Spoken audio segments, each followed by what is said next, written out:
Hi friends, நானா உங்க brother.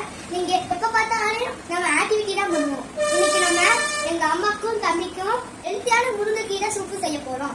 இப்போ நம்ம வீடியோக்குள்ள போலாமா? இப்படி எடுத்து போட்டுக்கோங்க. முருங்கைக்கீரையை நல்லா வாஷ் பண்ணிக்கோங்க.